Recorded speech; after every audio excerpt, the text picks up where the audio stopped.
Tous les ans, c'est la même question. Quand est-ce que je plante mes pieds de tomates? Toi-même, tu t'es peut-être posé la question. C'est un peu la question dans toutes les bouches en ce moment, je pense, pour tous les jardiniers du coin.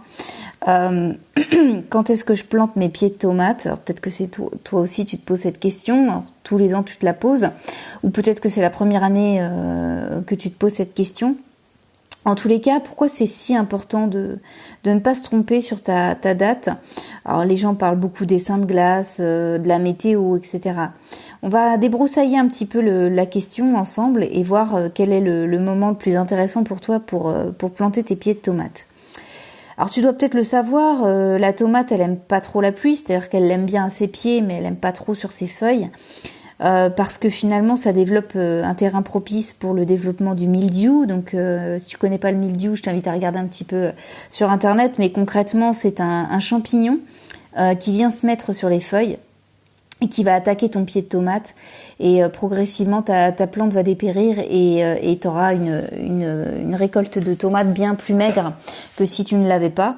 Généralement c'est un champignon qui se développe souvent, je dirais même moi tous les ans on finit par avoir le mildiou, surtout tu vois au mois de septembre-octobre s'il y a des grosses pluies, autant dire que c'est vraiment le terrain propice pour le développement de ce champignon. Et le problème c'est qu'une fois qu'il a attaqué un pied, ça se développe très rapidement sur les autres, surtout s'ils sont collés, autant dire que toute ta récolte peut être facilement détruite par ce champignon.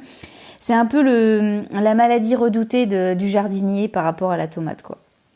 S'il y a un ennemi numéro 1, tu vois, The Wanted, eh bien on aura une affiche avec le mildiou noté sur ton potager. Donc voilà un petit peu le panorama par rapport à ce mildiou et par rapport à cette date de plantation qui est très très importante. Concrètement, le but là, c'est de trouver le juste milieu en fait entre pas trop tôt, pas trop tard. Pourquoi? Parce que c'est vraiment important de ne pas planter trop tôt. Sinon, bah tu vois, il va y avoir de la pluie, ça va favoriser le mildiou, tu vas l'avoir bien plus tôt. Et finalement, et paradoxalement, moi-même, tu vois, j'ai planté pendant longtemps. Avant les seins de glace, donc pour te donner l'info, les seins de glace cette année, en 2020, c'est le 11, 12, 13 mai. C'est une période sur laquelle, techniquement, on ne devrait même pas planter de tomates. On doit attendre ces 3 jours-là pour les planter. Donc ça te fait à peu près à la mi-mai. Généralement, c'est à la mi-mai. Donc moi je faisais ma maline et je plantais avant, donc je plantais à la fin avril et généralement je me retrouvais à mettre des seaux sur mes pieds de tomates quand il pleuvait. C'était vraiment une catastrophe.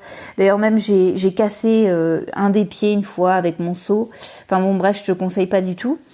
Donc trop tôt c'est pas forcément très intelligent parce que finalement d'une tu vas galérer à les protéger, de deux si tu as pas le temps ou tu n'es pas présent, tes pieds vont se prendre la pluie, donc il y a aussi le risque du mildiou. Il y a le risque aussi, souvent c'est des pluies qui sont assez fortes, c'est pas la petite borine, donc ton pied il risque d'avoir des petits trous, tu vois, sur les feuilles, etc. Donc ton pied va avoir plus de mal à se développer. Donc finalement, on n'a pas du tout ce qu'on veut. Et troisième point qui est intéressant, c'est que finalement, tu gagnes pas forcément plus de temps en plantant 15 jours avant. C'est-à-dire que je vais pas avoir 15 jours d'avance sur mon voisin qui a planté au sein de glace, tu vois. C'est pas forcément vrai. Généralement, au début mai, fin avril, c'est souvent une période où il y a de la pluie, quoi qu'il arrive, en fait. J'ai regardé un petit peu mes notes des années précédentes, et souvent il y a des pluies, souvent je suis embêtée et tout ça. Donc là, j'ai décidé cette année de m'épargner ça et de planter au sein de glace. Donc vraiment après, tu vois, après le 13 mai.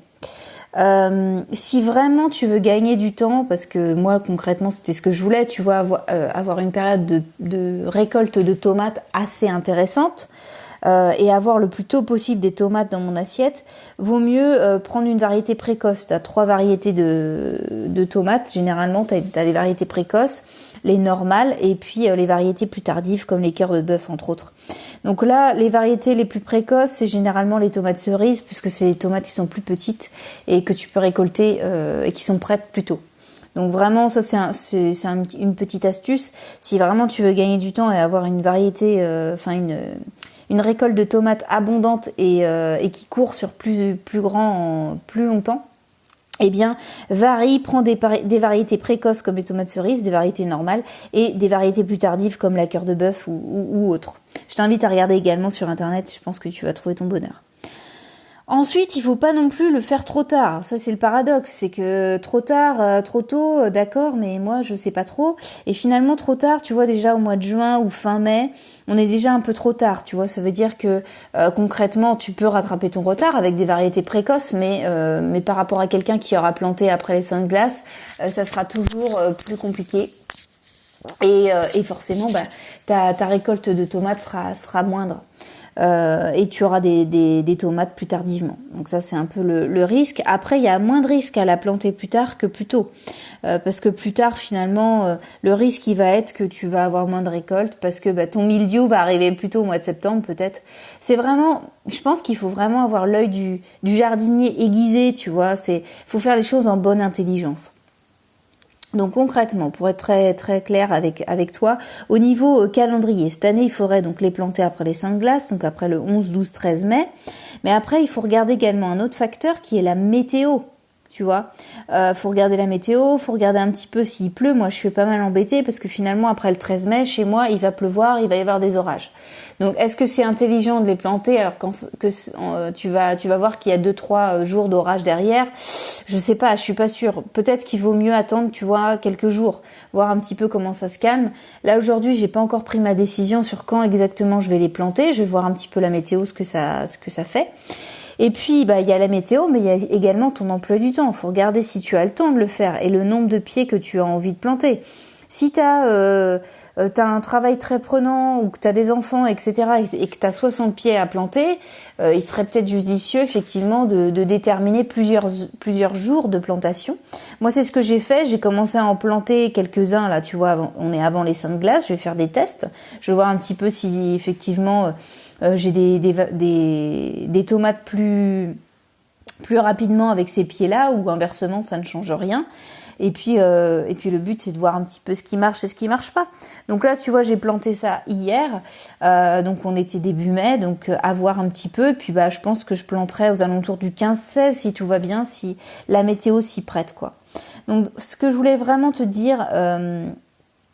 c'est vraiment de faire les choses intelligemment avec un œil du jardinier averti. Ce qui se fait dans le jardin de ton voisin ne doit pas t'influencer sur ton propre jardin.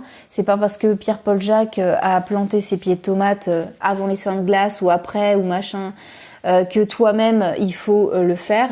Je pense qu'il faut que tu réfléchisses un petit peu ce qui est plus propice dans ta région, ce qui est plus propice par rapport à ton travail, par rapport à ton organisation personnelle. Moi, je te dis, les seins de glace, c'est un bon repère. Je pense que c'est intéressant de le faire après. Si tu ne peux pas le faire après, fais-le un petit peu avant. De toute manière, c'est toi qui vas voir. Prends des notes, regarde un petit peu ce qui se passe. Vois un petit peu comment tu récoltes. Moi, je note toujours la date de ma première tomate récoltée. Et...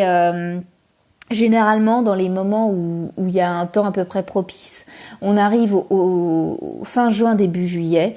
Et puis quand effectivement le temps est moins clément, eh bien on arrive à mi-juillet. Donc tu peux facilement perdre ou gagner des semaines de culture ou de récolte avec déjà la météo. Donc en parlant de date, si toi tu as calé une date précise, ça peut influencer encore plus tes futures récoltes.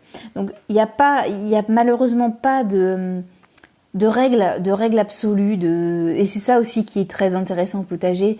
Il n'y a pas de règle absolue pour trouver une solution. Le but, c'est vraiment d'avoir un œil aiguisé, de se former, de voir ce qui fonctionne chez toi, de prendre des notes, regarder un petit peu ce qui fonctionne, regarder les variétés, essayer d'avoir des variétés plutôt intéressantes avec, comme je te disais, des variétés précoces, normales et tardives, et à partir de là, voir ce qui fonctionne. En tout cas, si tu veux avoir plus d'infos, moi je te donne des infos par mail également plus approfondies. Si ça t'intéresse, tu cliques sur le lien en dessous de ce podcast et puis régulièrement je t'enverrai des astuces, mes retours d'expérience sur mes pieds de tomates notamment et puis mes erreurs à pas commettre pour que justement tu puisses avancer plus rapidement. Voilà, bon écoute, jardine bien aujourd'hui. Chez moi, il a l'air de faire beau, j'espère que chez toi aussi. Je t'envoie plein de soleil. Jardine bien.